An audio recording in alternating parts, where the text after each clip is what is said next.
ठीक है। दूसरा,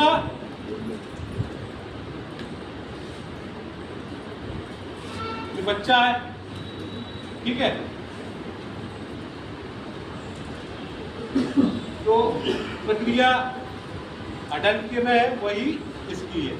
बस इसमें ये ख्याल रखना है, जैसे ये इन्फेंट है तो इसको अपन 2 अंगूठों की सहायता से जायफाइड प्रोसेस से 2 इंच ऊपर या फिर 2 उंगली, पहली चीज ये। दूसरा क्या है, हम जो अडल्ट को रेस्क्यू ब्रीथ देते हैं, ठीक है, पूरी ताकत से हमने सांस भरी और उसको रेस्क्यू ब्रीथ दी। इसको जो बच्चे को देते हैं, इसको क्या देते हैं, पूरा पफ देते हैं, पूरी ताकत से नहीं देंगे। क्यों?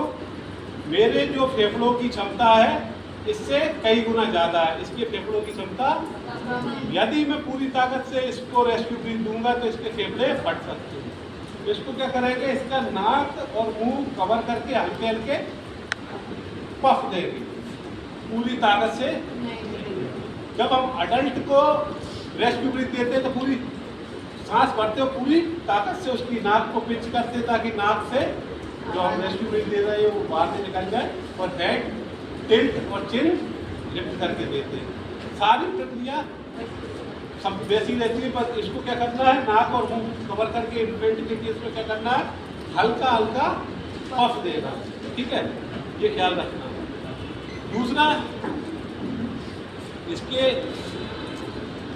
जो शरीर की बनावट है और अडल्ट की है, अंतर रहता है, क्षमता भी अलग अलग रहती है। तो ये इन्फेंट है तो 2 अंगूठे या 2 अंगुली से, अब 12 साल तक का बच्चा है, ठीक है, तो 1 हाथ से, और रेस्क्यू ब्रीथ पूरी, ठीक है।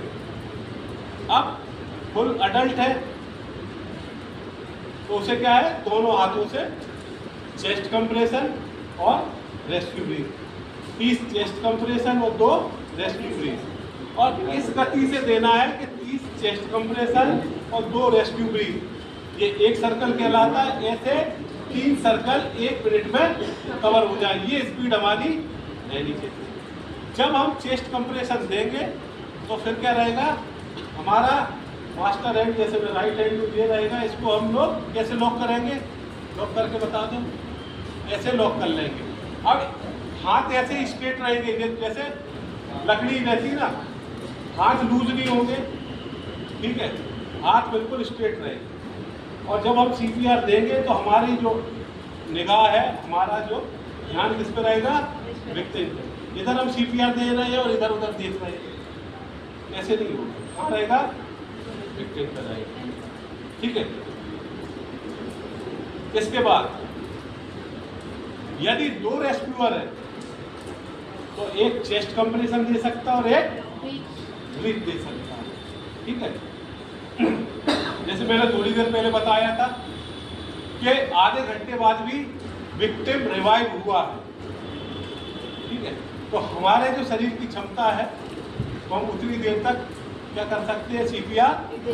यदि 2 रेस्क्यूअर हैं तो हम ज़्यादा देर तक रेस्क्यू कर सकते हैं, ज़्यादा देर तक CPR दे सकते हैं, बदल बदल के, ठीक है। हमें ये तय नहीं करना कि अब तो 15 मिनट हो गए, अब हम बंद कर दें।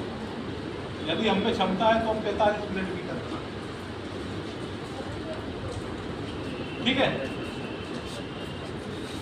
फिर जैसे ही हमने 3 सर्कल दिए, ठीक है, उसके बाद हम पुनः चेक कर लें, सिखलाए जैसे तरीका है, कैरेटिक पल्स चेक करके LLF है ना, ABC मेथड से कि वो रिवाइव हुआ है कि नहीं।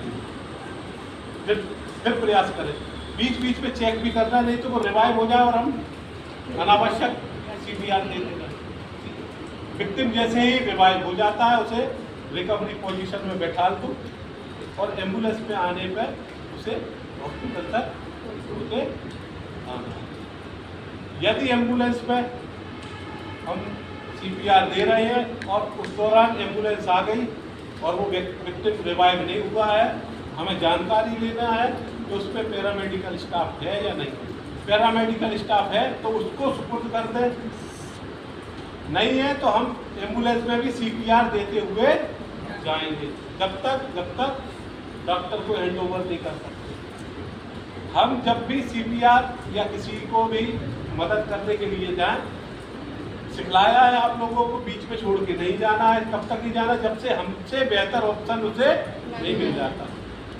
आप केवल छोटी सी ट्रेनिंग करके गए, लेकिन पैरामेडिकल स्टाफ आ गया या डॉक्टर आ गया, वो उसी फील्ड के मास्टर, तो आप उनको हैंड ओवर करके जा सकते हैं। जैसे मैं रेस्क्यूअर हूँ, मैं CPR दे रहा हूँ और आप आ गए तो मैं आपको हैंड ओवर करके नहीं दे, ठीक है। आप रेस्क्यूअर है, आप किसी को CPR दे रहे हैं, मैं आ गया तो आप मेरे को हैंड ओवर कर सकते हैं। फिर मैं किसको हैंड ओवर कर सकता हूँ? पैरामेडिकल स्टाफ या मेरे बाद NDRF टीम आ गई, मैं उसे हैंड ओवर कर सकता हूँ, क्योंकि वो हमसे सीनियर एजेंसी कहलाती है। मतलब अपने से बेहतर ऑप्शन उसे देने के बाद ही आप विक्टिम को छोड़ सकते हैं। यदि आपने बीच में ही किसी को छोड़ा मनमानी से, तो आपके खिलाफ कार्रवाई हो जाएगी, ठीक है, क्योंकि आपकी वो लापरवाही ही कहलाएगी, ठीक है, समझे?